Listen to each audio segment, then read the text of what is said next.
मेरा पति मुझसे 15 साल बड़ा था। हम दोनों में बहुत लड़ाई झगड़ा करते थे। एक दिन मेरे पति को पैरालाइज हो गया। बिस्तर पर पड़ा रहता और रोता रहता और रोते रोते स्टोर रूम की तरफ इशारा करता रहता। मैं जाकर देखती तो वहाँ कोई भी नहीं होता था। अचानक एक दिन मेरे पति का देहांत हो गया। मरे हुए हफ्ता भी नहीं गुजरा था, मुझे उसके इशारे याद आने लगे। एक दिन मेरी नौकरानी नहीं आई थी तो मैंने सोचा आज स्टोर रूम की सफाई कर लेती हूँ। मैं वहाँ सफाई करने चली गई और जैसे ही मैंने स्टोर का दरवाज़ा खोला मेरी तो जान ही निकल गई, क्योंकि स्टोर रूम की सफाई करते हुए मुझे वहाँ कहते हैं भगवान सबके साथ इंसाफ करता है। कुछ लोगों के साथ इंसाफ हो जाता है और उन्हें पता भी नहीं चलता। मैं भी उन्हीं लोगों में से एक थी। मेरा नाम किरण था। मैं बहुत ज़्यादा खूबसूरत तो नहीं थी। मेरे माता पिता ने मेरी शादी एक बहुत बड़े आदमी से कराई थी जो बहुत बड़ी पोस्ट पर था, लेकिन मुझसे 15 साल बड़ा था और उसके सर पर एक भी बाल नहीं थे। हम जब भी साथ बाहर घूमने जाते तो लोग मुझे उसकी बेटी समझते थे।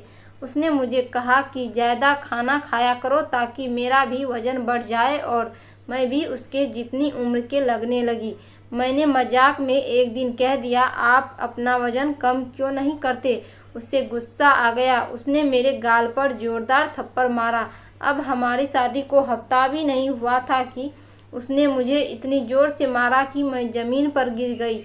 उसने कहा, औरत हो औरत बनकर रहो, मेरे सर पर बैठने की ज़रूरत नहीं है।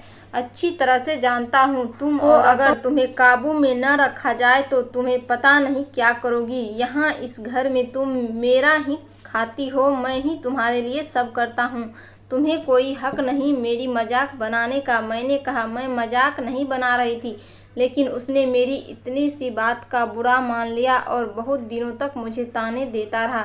मेरे लिए ऐसी चीज़ लेकर आता था जिससे मेरा वज़न बढ़ जाए। कभी मेरे लिए पिज्ज़ा लेकर आता तो कभी बर्गर। मुझे ये सब खाने की आदत नहीं थी, इसलिए मेरा पेट खराब हो गया। पर उसने तब भी कहा, अगर तुम खाओ भी तो यही चीज़ खाओगी, वरना नहीं खाओगी। उल्टी सीधी चीज़ें खाने से मेरा वज़न बढ़ गया, लेकिन मैं बहुत बेढंगी सी लगने लगी थी। मुझे कहने लगे, शादी के बाद तुम्हें क्या हो गया? पहले तो अच्छी खासी खूबसूरत हुआ करती थी, इतनी जल्दी वज़न बढ़ा लिया। मेरे ऊपर जो जादू हो रही थी वो किसी को बता भी तो नहीं सकती थी। उस आदमी ने मुझ पर हाथ उठाया, मुझे मेरे माता पिता और दुनिया वालों के सामने रुस्वा किया। मेरे घर वालों को गालियां दी, जरा भी इज्जत नहीं करता। मुझे लगता था कि चलो जो भी हो रहा है मेरा पति है, मेरा खर्चा तो उठाएगा ही, लेकिन अब तो उसने वो भी बंद कर दिया। मुझे कहने लगा, अपना खर्च खुद उठाओ, मेरे पास तुम्हारे लिए पैसे नहीं हैं। अगर पैसे चाहिए तो अपने लिए नौकरी तलाश कर लो। जीवन में सुकून जैसे कहीं खो गया था। कोई ना कोई हंगामा ज़रूर करता। मैंने स्कूल में नौकरी करना शुरू कर दी। फिर मेरी हालत इतनी ख़राब हो गई थी कि कभी कमी तो कभी अपने स्टूडेंट के सामने ही रोने लग जाती। जब मैं उनको अपने पति के बारे में बताती तो वो सुनकर हैरान रह जाती। मेरे पास कोई भी नहीं था जिसे मैं अपना दुख बता सकती। मेरे पति का कहना था, जब तक पत्नी को मालूम नहीं वो सीधी नहीं चलती और सर पर चढ़कर बैठ जाती है। इसलिए मैं अपनी पत्नी को बिना वजह ही मना लेता हूँ। अपने दोस्तों और रिश्तेदारों के सामने मेरी बेटी करता रहता और हमारे यहाँ कोई संत शांत भी नहीं हो रही थी। मैं बहुत परेशान थी, लेकिन किसी को कुछ बता भी नहीं सकती थी। सबसे झूठ बोलना पड़ता था कि सब कुछ ठीक चल रहा है, अच्छी भली ज़िंदगी गुजर रही थी। न जाने क्यों मेरे माता पिता ने मेरी शादी इस जैसे आदमी से कर दी।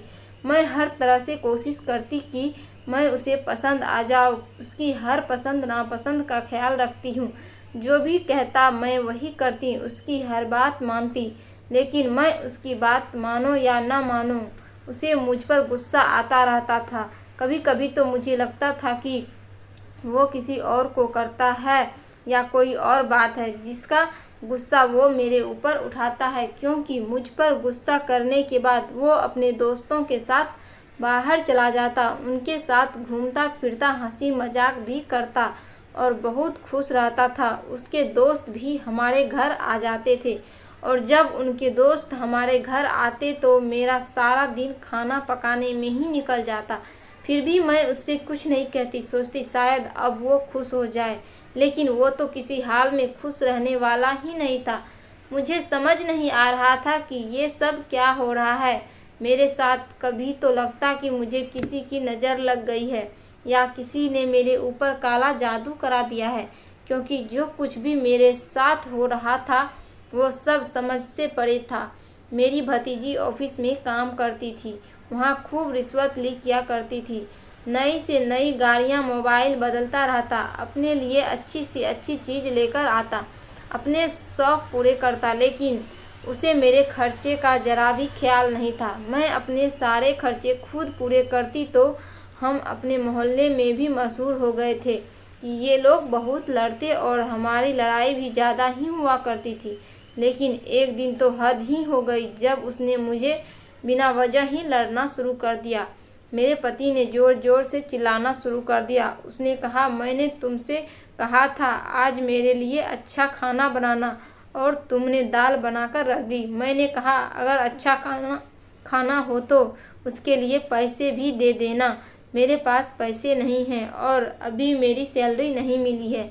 वह इस बात को लेकर खूब लड़ा और कहने लगा, मुझे तुम्हारे साथ रहना ही नहीं है, तुम मुझे अच्छी नहीं लगती, आज तक तुमने मेरे लिए दिल में जगह नहीं बनाई। बात कहाँ से शुरू हुई और कहाँ चली गई पता ही नहीं चला। और कहने लगा, मैं तो तुम्हारे साथ मजबूरी में ही रह रहा हूँ।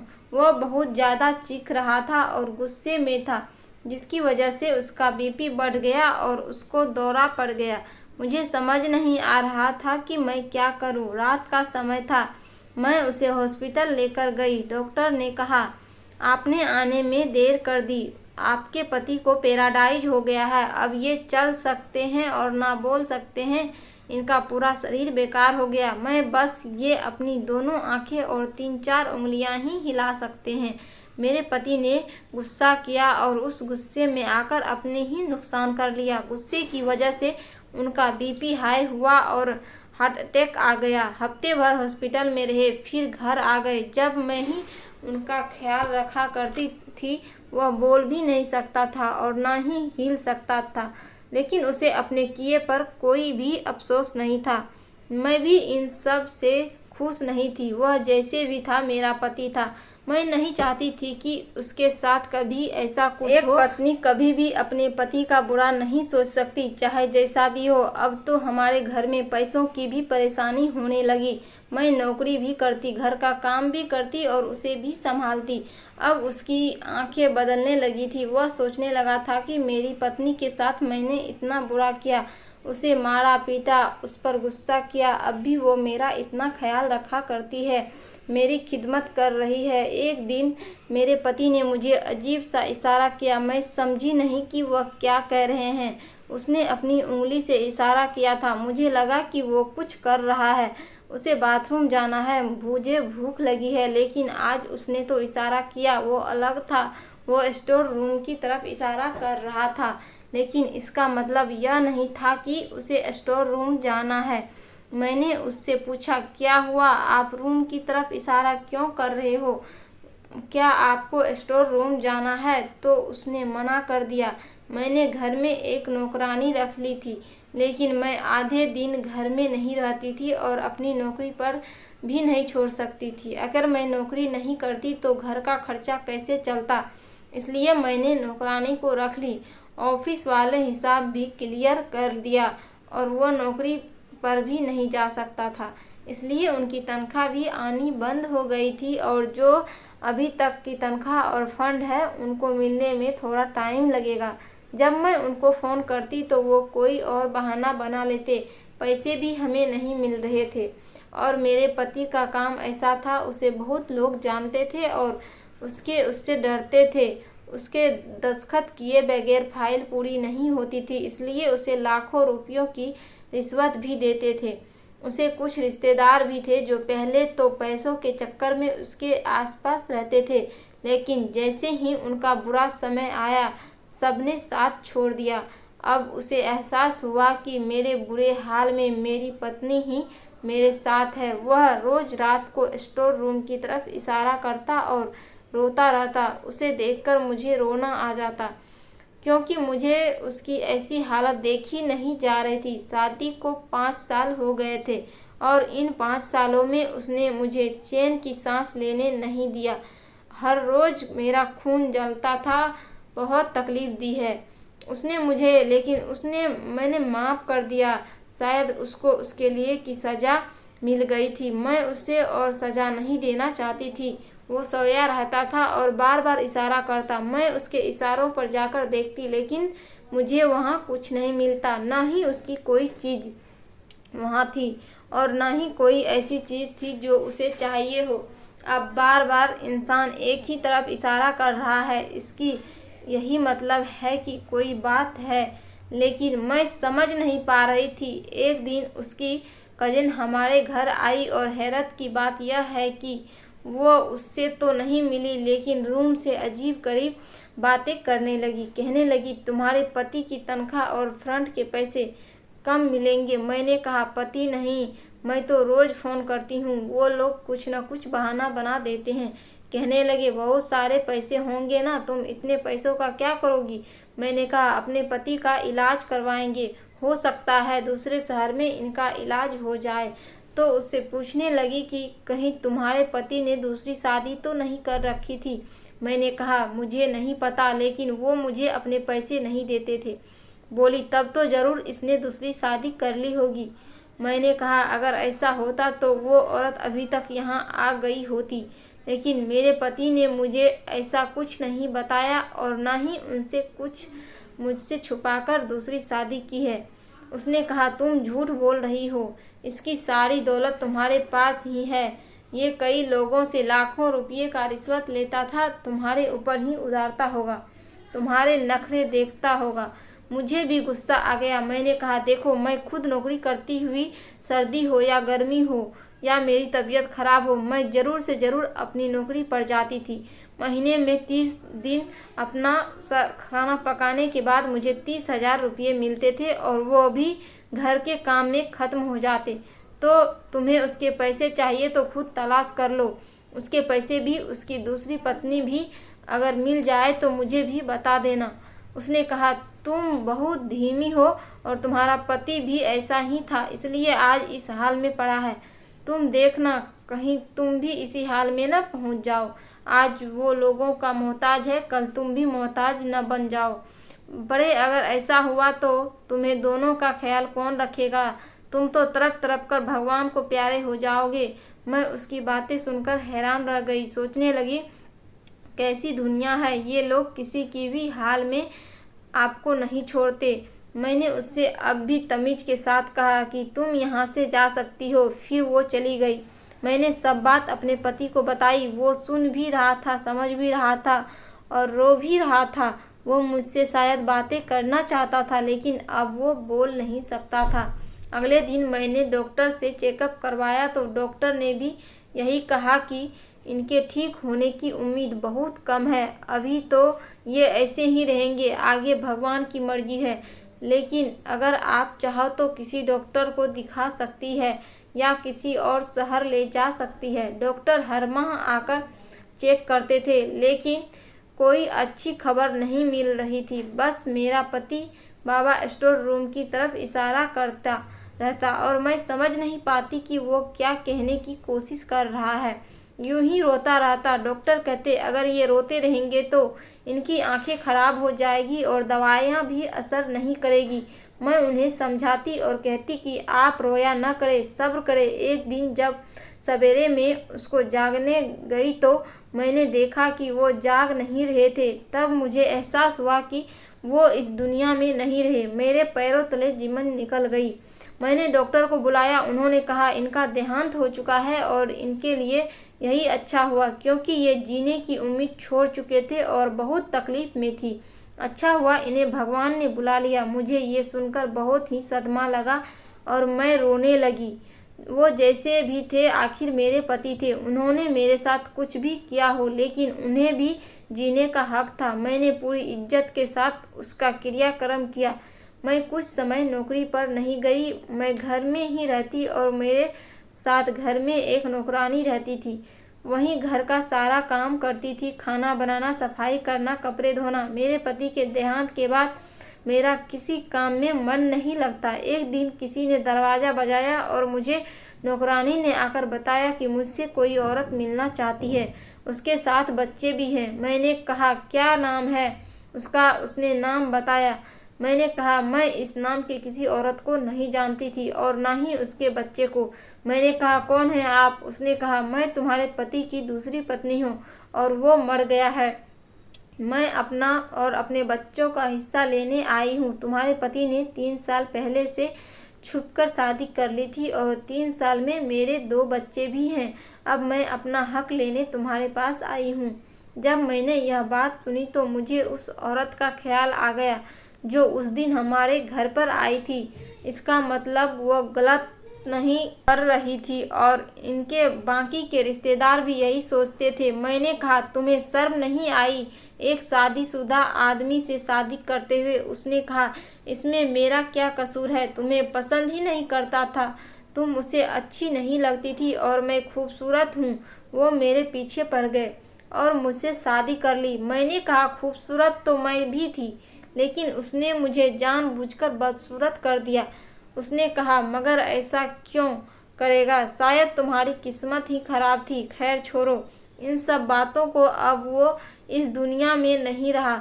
मेरा हिस्सा दे दो मुझे तो। मैंने कहा, वो मेरे पास कुछ नहीं छोड़कर गया है। मैं अपना खर्चा भी अपनी नौकरी करके चलाती हूँ और जो उसके फल और पंखा वो भी था मिली नहीं। जब मिल जाएगी तो मैं तुम्हें उसमें से आधे पैसे दे दूंगी। और रहा ये घर भी किराए का है और इसे मैं चलाती हूँ। तुम्हारा पति नहीं चला था, वो मुझे पैसे भी नहीं देता था, तुम पर भी उड़ाता होगा। अपनी सारी दौलत है तभी तो इस घर में 1 रुपया भी नहीं देता था। तुमने उसके जीते जी बहुत ऐश कर लिया, अब तुम्हें क्या चाहिए? वो औरत मुझसे लड़ने लगी और मेरे पूरे घर की तलाशी लेने लगी। मैंने कहा, यहाँ कुछ भी नहीं है, जाओ यहाँ से। मेरा भी गुस्सा बढ़ने लगा। मुझे उसकी हरकत से बहुत गुस्सा आ रहा था। वो औरत बहुत जिद्दी और बदतमीजी थी। जब उसे कुछ नहीं मिला तो वो चली गई और कह कर गई आई कि तुम पर नज़र रखूँगी। जब उसके पैसे आ जाएंगे तो मैं खुद लेने आ जाऊँगी, मुझे सब कुछ पता चल जाएगा। मेरी नौकरानी ने बताया कि वह उस औरत को जानती है। वह बहुत बिगड़ी हुई औरत है। अमीर आदमी को पहले फंसाती है, फिर उससे शादी करती है और फिर बाद में उसके सारे पैसे ले लेती है या तलाक के नाम पर बच्चों का खर्चा मांगती है। अब पता नहीं उसने ऐसा क्यों किया, लेकिन ये औरत अच्छी नहीं है, इसको तो सारा मोहल्ला जानता है। मैंने कहा, मेरी ज़िंदगी में कुछ अच्छा नहीं हो सकता। पति ने भी मुझे तंग किया और जाने के बाद भी मेरे गले में मुसीबत डाल गया। मैं क्या करूं? अभी मेरे पति को मरे हुए ज़्यादा समय नहीं हुआ था। मुझे बार बार अपने पति का ख्याल आता कि वो स्टोर रूम की तरफ इशारा करके क्यों करता था। मैंने आखिरी समय में भी वो ही इशारा कर रहा था। मुझे उसकी याद बस गई थी। औरत भी बहुत अजीब होती है, जब किसी से मोहब्बत करती है तो उसकी बेवफाई भी माफ़ कर देती है, लेकिन मन के अंदर इतनी ताकत नहीं होती। मुझे तो आज तक की समझ नहीं आया कि मेरे पति ने मेरे साथ ऐसा क्यों किया, जबकि मैंने तो हमेशा उनसे मोहब्बत की। मैं अपने घर में भी यही सोचकर आई थी कि हमेशा अपने पति का साथ दूंगी। मैं देखने में भी अच्छी थी, लेकिन शायद उनके दिल में जगह न बना सकी। औरत खूबसूरत है या नहीं, मर्द की नज़र में तय होती है। अगर कोई औरत एक बार मर्द को खूबसूरत लग जाए और अगर वह खूबसूरत ना भी हो, वो उसे अपने दिल की मलिका बनाकर रखता है। वो कभी कभी बहुत खूबसूरत औरत भी मर्द के लिए दिल को नहीं भाती, तो उनकी हालत मेरी जैसी हो जाती है, क्योंकि आजकल के हालात तो ऐसे थे। मैं अब दिन भर रोती रहती थी, खाना भी नहीं खाती थी, हर समय दिमाग में टेंशन में रहता था। लेकिन मेरे पास अब क्या रह गया था? मेरी उम्र भी अभी कोई ज़्यादा नहीं हुई थी, मुझे किसी से शादी नहीं करनी थी, मेरा ऐसा कोई इरादा नहीं था। मैं सिर्फ अपनी ज़िंदगी चयन स्कूल से और अपने तरीके से जीना चाहती और मेरे दिल में अब कोई चाहत बाकी न रही थी। मेरी ज़िंदगी का अब कोई मकसद नहीं था। मैं घर में ही रहती और मेरे पति के पैसे भी नहीं आ रहे थे और उनकी दूसरी पत्नी फ़ोन करके मुझे बहुत परेशान करती रहती। पैसों का पूछ कर मुझे तंग करती रहती। मेरे पास पैसे ख़त्म हो गए थे। मैंने नौकरानी से भी कहा कि वो काम को छोड़कर चली जाए, मैं अब उसको पैसे नहीं दे सकती। मैं हैरान रह गई जब एक दिन वो मेरे लिए खुद अपने घर से खाना बनाकर लाई और कहने लगी, आप बहुत अच्छी हैं मैडम, आपने मेरा बहुत ख्याल रखा है। मेरे पास इतना ही है मैडम, मैं आपके लिए खाना ही ला सकती हूँ। मुझे पता चला कि अगर हम दुनिया में किसी अच्छे इंसान के साथ अच्छा करते हैं तो वह हमारे साथ उससे भी अच्छा करता है। उसके पास तो खुद कुछ नहीं था, वह गरीब थी, 4 बच्चे थे, उसके ऊपर बोझ नहीं बनना चाहती थी। मैंने उससे कहा, अगर मेरे हालात अच्छे हो गए तो मैं तुम्हें ही फॉर्म पर बुला लूँगी और तनख्वाह भी दे दूँगी। उधर उसके ऑफिस वाले पैसे देने को तैयार नहीं थे, शायद वो पैसा खाना चाहते थे। इधर उनकी पत्नी ने मुझे तंग कर रखा था। मेरी एक दोस्त थे जिसने मैंने उधार ले रखा था और किसी तरह खाना पीना चल रहा था, वो भी ख़त्म होने वाले थे। मैं बहुत ज़्यादा परेशान थी। नौकरानी को भी मैंने हटा दिया था। घर भी कुछ बहुत ज़्यादा गंदा हो रहा था, ऐसी भी कुछ नहीं हो रहा था। मैंने सोचा आज सफाई कर लेती हूँ। मैं स्टोर रूम में चली गई। वहाँ जाते ही मुझे अपने पति की याद आने लगी। मैं सोचने लगी वो बार बार इधर इशारा क्यों करते थे कि अचानक मेरा पैर फिसल गया और मेरा हाथ दीवार पर लग गया, जिससे मेरी कलाई में चोट लग गई और वहाँ एक टाइल्स टूट गया। जब मैंने उस तरफ देखा तो मेरे पैरों तले ज़मीन निकल गई। मुझे यकीन नहीं हुआ कि मेरी आँखों क्या देख रही है। इस दीवार के पीछे एक कमरा बना हुआ था और उसमें एक तिजोरी बनी हुई थी। जब मैं अंदर गई तो मेरे पैरों तले ज़मीन ही निकल गई। उसके अंदर ढेर सारी दौलत, सोना और चांदी और न जाने क्या क्या कुछ था। मैं समझ गई कि वह इसी तरफ इशारा किया करता था, लेकिन बात नहीं सकता था। जैसे ही मेरे पति ने इस बारे में महसूस था कि वह बहुत ज़्यादा रिश्वत लिया करता था, शायद ये सब उन्हीं के रिश्वत के पैसे से बना हुआ था। मैंने सब सामान वहाँ से निकाल लिया और उस जगह को बंद कर दिया और पहले की तरह कर दिया ताकि कोई पहचान न सके। अगले दिन मैंने नौकरानी को बुलाया और उससे कहा कि घर का सारा सामान पैक कर दो, मैं यहाँ से जा रही हूँ। वैसे भी ये घर किराए का है। मैं सोच रही थी कि दौलत में से कुछ हिस्सा अपने पति की दूसरी पत्नी को दे दी, लेकिन नौकरानी ने बताया कि वो दोनों बच्चे उसके नहीं थे। वो झूठ बोल रही थी, वो बच्चे किसी और के थे। वो आपके पति के बच्चे नहीं थे और वह औरत हमारे मोहल्ले में रहती है। कल एक आदमी आया था और अपने बच्चों को लेकर चला गया। हो सकता है आपके पति ने उससे शादी न की हो, वो झूठ बोल रही हो, क्योंकि ये औरत ऐसे ही ड्रामा करके पैसे ऐंठती है।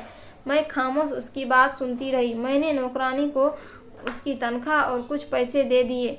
उसे लगा शायद मुझे ऑफिस से पैसे मिल गए हैं, लेकिन ऑफिस वाले ने तो पैसे खा लिए थे। मैं वहाँ से चली गई। मैंने कुछ सामान भी उसे दे दिया और थोड़ा बहुत सामान अपने साथ लेकर दूसरे शहर में चली गई थी।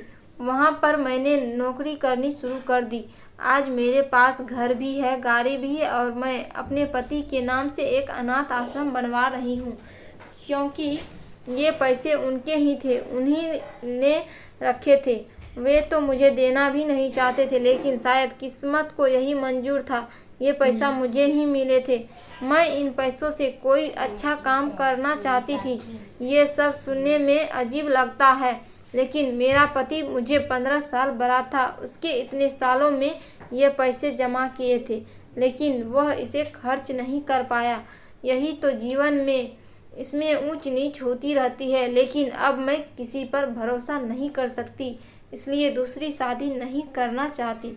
मैंने आगे पढ़ाई करने का फैसला किया है ताकि मैं एक अच्छी जॉब कर सकूं, क्योंकि चाहे आपके पास दौलत का डर क्यों न हो, वह एक न एक दिन ख़त्म हो ही जाता है। मैं अपने पति को खुशी से ज़्यादा याद करती हूँ और उनकी आत्मा के लिए भगवान से प्रार्थना करती हूँ, क्योंकि वो जैसा भी था मेरा पति था।